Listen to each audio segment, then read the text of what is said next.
Assalamualaikum warahmatullahi wabarakatuh. Hai, perkenalkan nama saya Rindiani. Saya dari Prodi Manajemen Bisnis Pariwisata kelas 2B. Pada kesempatan kali ini saya akan menjawab pertanyaan serta menjelaskan soal dari makul ekowisata. Nah, pertanyaan yang pertama yaitu apa saja dampak wisata massal ataupun mass tourism? Wisata massal tidak hanya memiliki dampak negatif saja, tetapi wisata massal ada juga loh dampak positifnya. Dampak positif wisata massal adalah uang ataupun pendapatan. Wisatawan banyak menghabiskan uang di suatu destinasi, kemudian pendapatan destinasi daerah itu meningkat, kemudian mendukung perekonomian daerah setempat, dan uang itu juga dapat digunakan untuk mengelola dan mengembangkan destinasi di daerah setempat. Selain itu, wisata massal juga dapat menciptakan lapangan pekerjaan baru. Selanjutnya, dampak negatif dari wisata massal pada lingkungan, yaitu erosi, polusi udara, polusi air, perpindahan hewan endemik, dan kerusakan ekosistem.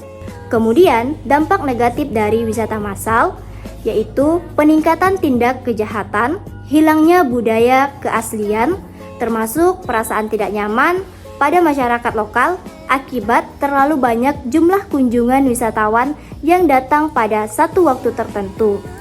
Wisata massal juga berdampak pada ekonomi, yaitu kebocoran ekonomi. Nah, selanjutnya pertanyaan kedua, mengapa ekowisata itu penting? Ekowisata ada tanggung jawab terhadap lingkungan, seperti meminimalkan dampak negatif terhadap alam, contohnya mengurangi limbah, menghormati satwa liar, dan mempromosikan upaya konservasi. Yang kedua, adanya pendidikan dan kesadaran. Ekowisata bukan hanya tentang bertamasya saja, tetapi memberikan kesempatan bagi wisatawan untuk belajar tentang ekosistem lokal. Yang ketiga, pemberdayaan ekonomi masyarakat lokal. Ekowisata juga menjadi alat yang ampuh untuk mengurangi dampak kemiskinan, terutama di daerah pedesaan. Ekowisata menciptakan berbagai jenis peluang pekerjaan, mulai dari menjadi penjaga hutan, pemandu, hingga pengrajin. Ekowisata juga dapat merangsang pasar lokal, meningkatkan pendapatan bagi petani, pengrajin, dan pemilik usaha kecil. Yang keempat yaitu adanya peluang pendidikan. Ekowisata bukan hanya sekedar rekreasi, tetapi ekowisata dapat menumbuhkan pembelajaran melalui interaksi dengan pemandu yang sudah berpengetahuan atau berpengalaman di alam. Jadi, wisatawan dapat memperoleh wawasan tentang lingkungan, solusi, konservasi, dan warisan budaya di tempat yang mereka kunjungi. Yang kelima, melawan pariwisata berlebihan ataupun pariwisata massal. Pariwisata massal ini dapat membanjiri suatu destinasi yang populer, membebani sumber daya alam dan infrastruktur lokal. Sedangkan kalau ekowisata lebih berfokus pada area yang kurang dikenal, menyebarkan manfaat pariwisata secara lebih merata dan mengurangi tekanan pada area yang menjadi pusat perhatian. Dengan memilih opsi ekowisata, wisatawan dapat mengurangi dampak negatif dari pariwisata massal. Yang keenam, mempromosikan pemahaman lewat lintas budaya. Ekowisata dapat mengurangi dampak kesenjangan budaya. Melalui interaksi dengan masyarakat lokal, wisatawan dapat memperoleh pemahaman yang lebih mendalam tentang berbagai macam perspektif gaya hidup dan pengetahuan tradisional. Melalui pertukaran ide ini dapat menumbuhkan rasa empati dan membangun koneksi. Yang paling terpenting, ekowisata ini menyoroti nilai alam dan keterkaitan di antaranya kesejahteraan lingkungan, kemakmuran ekonomi, dan penghormatan budaya.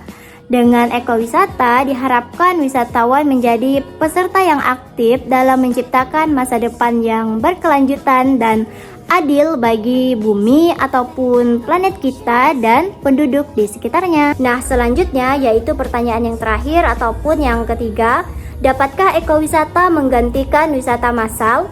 Ekowisata memang berpotensi menjadikan pariwisata yang berkelanjutan dibandingkan dengan wisata massal, tetapi ekowisata dan wisata massal kan memiliki karakteristik yang jauh berbeda ataupun memiliki karakteristik yang berbeda-beda. Jadi tidak dapat kita katakan sepenuhnya bahwa ekowisata bisa menggantikan wisata massal.